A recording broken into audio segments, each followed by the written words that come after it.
ડેસર તાલુકાના 71 જેટલા ગામોમાંથી 800 કેવી પાવર ગ્રીડ કોર્પોરેશનની ભુજના ખાવડાથી નાગપુર સુધી હાઈ ટેન્શન લાઇન પસાર થવાની છે। આ અંગે કેટલાક ગામોના ખેડૂતોને નોટિસ આપવામાં આવી છે, જ્યારે ઘણા ગામોમાં હજુ સુધી કોઈ જાણકારી આપવામાં આવી નથી। રાજપુરા ગામના ખેડૂતોને નોટિસ મળતા તેઓએ 1 જાન્યુઆરીએ વડોદરા જિલ્લા કલેક્ટરને રજૂઆત કરી હતી। ખેડૂતોનું કહેવું છે કે તેમની મંજૂરી વગર ખેતરોમાં હાઈ ટેન્શન વીજ લાઇન પસાર કરવી યોગ્ય નથી। આથી જમીનના ટુકડા થઈ જશે, ભવિષ્યમાં કોઈ બાંધકામ શક્ય નહીં રહે અને જમીનનું મૂલ્ય પણ ઘટશે। ખેડૂતોનો આક્ષેપ છે કે આ મુદ્દે તેમની સાથે કોઈ મીટિંગ કે ચર્ચા કરવામાં આવી નથી। તેઓએ યોગ્ય વળતર અને વાર્ષિક ભાડું આપવાની માંગ કરી છે, નહીં તો આ કામગીરી અટકાવવાની રજૂઆત કરી છે।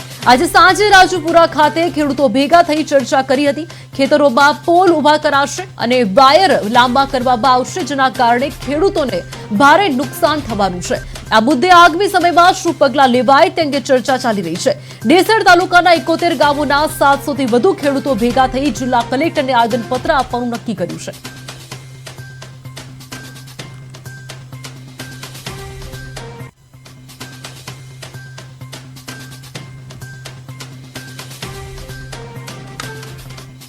અમારી સર્વે ખેડૂત મિત્રોની એક જ માંગ છે કે ખેતર બચાવો અને ખેડૂત બચાવો।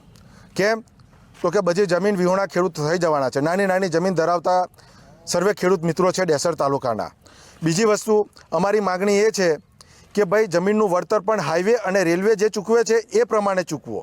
ત્રીજી વસ્તુ કે મોબાઈલ ટાવરવાળો મહિને ભાડું આપે છે એ જ રીતે જેના ખેતરમાંથી આનો હાઈ ટેન્શન લાઇનનો વીજ પોલ થાય એનું અમને વ્યક્તિગત ધોરણે મંથલી અથવા તો વાર્ષિક એનું ભાડું આપવા માટે અમે કલેક્ટર સાહેબશ્રીને વિનંતી કરવાના છે। એના ભાગરૂપે આવતા શનિવારે ફરીથી રાજપુરા ગામે આખા ડેસર તાલુકાના ખેડૂતો અમે ભેગા થવાના છે અને એ ચર્ચા વિચારણા કર્યા પછી આગળની રણનીતિ પર અમે વિચારણા કરીશું। અમારી સર્વે ખેડૂત મિત્રોની એક જ માંગ છે કે ખેતર બચાવો અને ખેડૂત બચાવો।